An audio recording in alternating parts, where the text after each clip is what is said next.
Kira and LA. Ayan. So,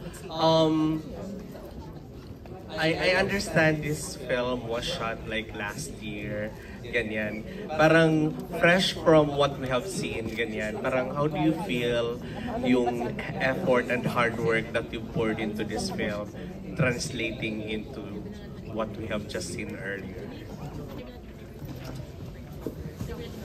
Thank you so much, Shikanes Av. Unang-una po, gusto ko magpasalamat sa mga tao na nandito po ngayon. Talagang, ang tagal po namin pinaghirapan ni Kira to. Tsaka talagang, alam naman natin lahat na ang hirap, sobrang hirap gumawa ng pelikula ngayon.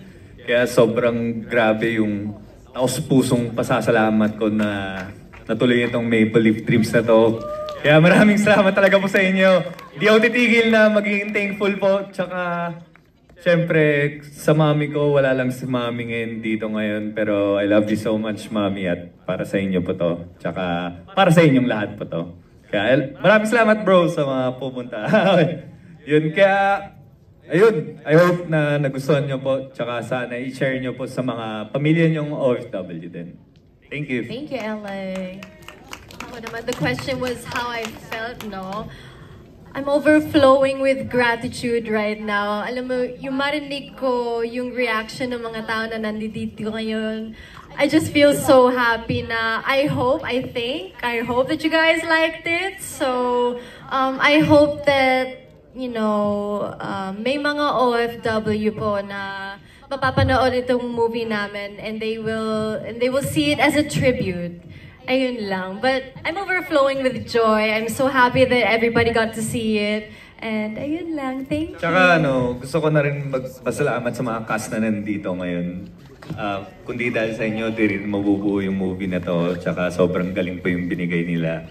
Hindi biro yung pinagdaanan namin para dito. Tsaka hindi biro yung pinagdaanan din ng mga OFW. Thank you, LA. Magaling naman na yung sumakit. Okay naman na. Di naman na masakit. Mas masakit pa din pag nawala si Molly. Yun. Ayoko na nga. Thank you, Albert. Were we able to satisfy your question? Thank you. Next, we have... My question po is for... Good evening. Good evening. Cesar from the 25 po. Question ko po for my Leia Rose. Opo. Ito na po ba yung pagbabalik niyo na po talaga sa showbiz po? I thank you for that wonderful question.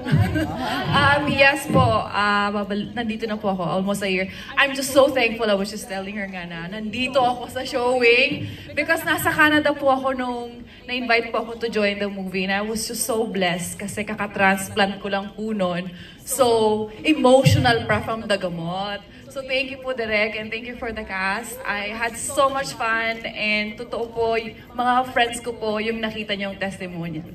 Ako po ay isang product ng lumaking OFW at lumipat sa Canada. So, lahat po ng achievements ko, galing po yun sa sakripisyo ng nanay ko at marami pang immigrants na ganun din po yung storya.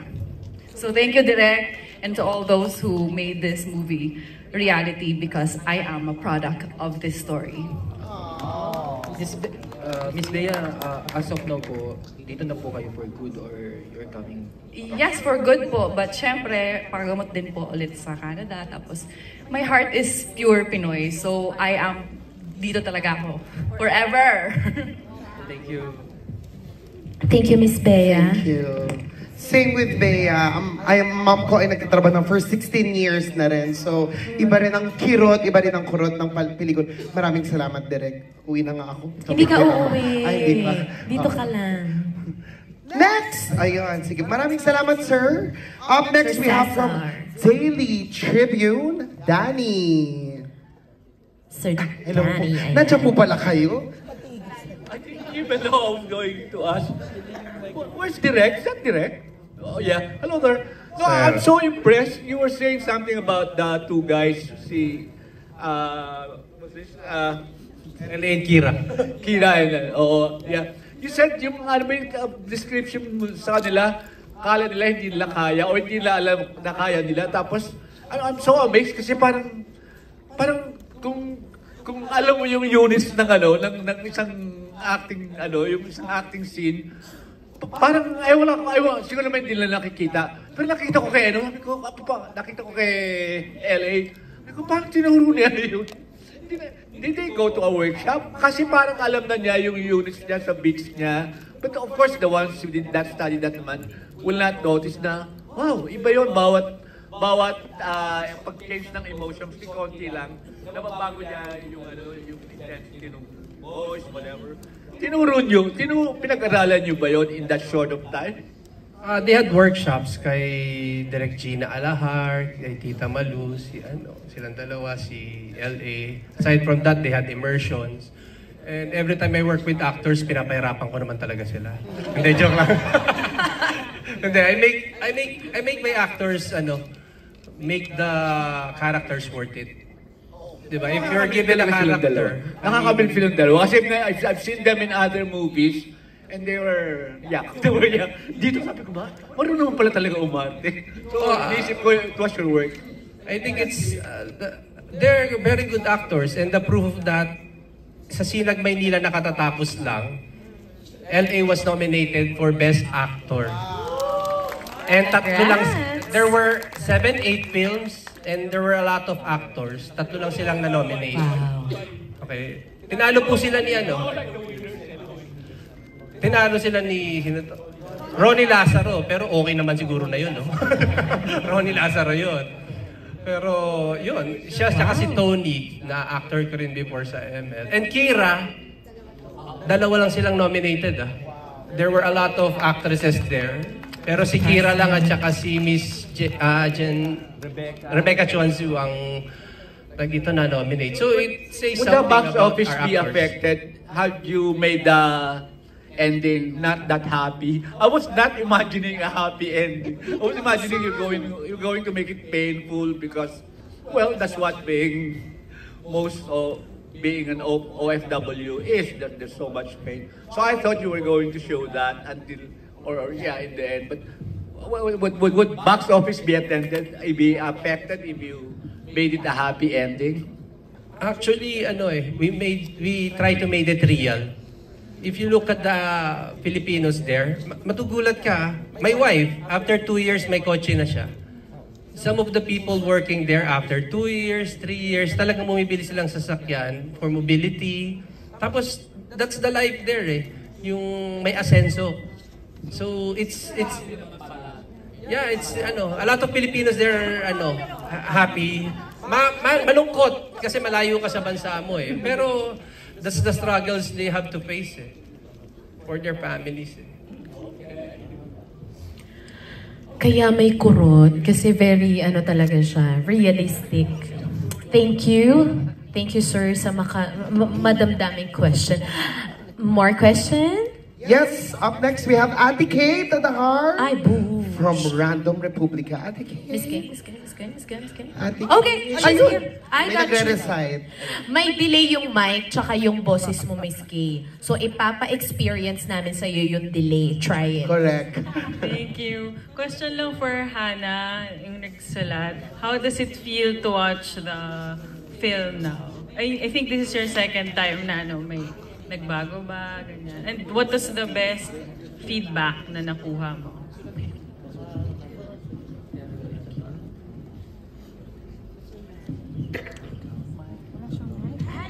I got you.